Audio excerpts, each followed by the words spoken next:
We're back to take another Florida Man story to Reddit. Let's try the 2.0 generator again today. Florida Man has sex with his ex-boss's van after being fired from job at local Dairy Queen. Well, suffice to say, this one has potential. Am I wrong for having an outburst in the parking lot of my former company? I am 30, I'm a former employee of Dairy Queen, where I worked for 3.5 whole years. I learned some valuable life lessons during my time in service of the lactation monarch.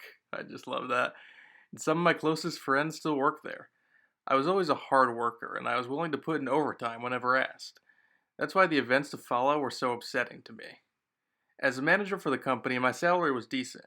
Of course, this means it would be easier to pay a teenage kid to do my job for less. Herbert is the head honcho who owns the establishment.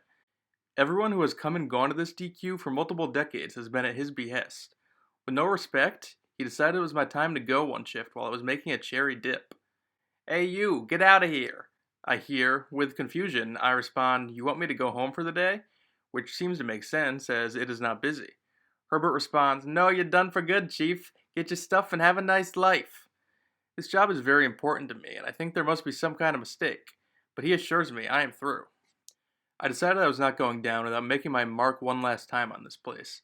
The three teens on shift would be the bearers of the tale I was about to leave them with, to pass on to the generations of DQ workers to come. My eyes were then set on Herbert's van sitting outside in the parking lot. It's escalating. To get everyone's attention, I then screamed, "Oh yeah, Herbert?" in a way that no one else had ever had the guts to speak to him. I stormed outside and I saw everyone, employees and customers alike, congregating at the window to watch me. My moment had arrived. I pulled down my trousers and stick the tip of my flaccid penis inside the pipe of Herbert's van. I started to jerk it. The teens were delighted. They even ran outside to cheer me on. Herbert also followed, in a far less elated state.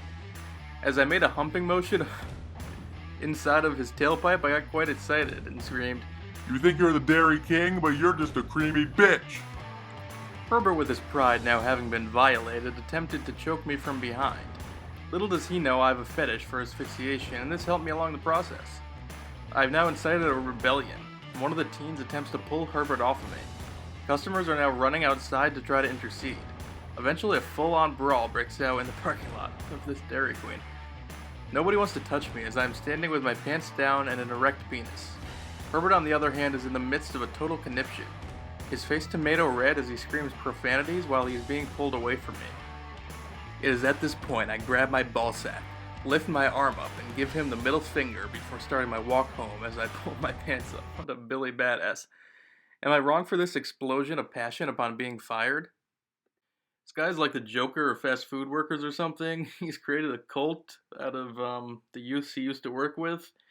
I mean, this is bound to get some interesting reactions, I can say that much. Now, fuck him. He can take your job, but at least he can't take your self-respect.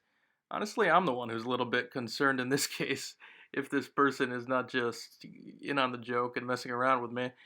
I'm going to go cherry dip my eyes after reading this. I mean, I feel like that's not a compliment. Seems reasonable. Not much of a response on that one, but writing the story is the fun of it anyway. We'll be back with another episode of the Obscure News Podcast. It was a bit bumpy the first time, but it's all trial and error. You can only learn by doing, so I expect the second episode to be better. Chatroom Surfer logging out.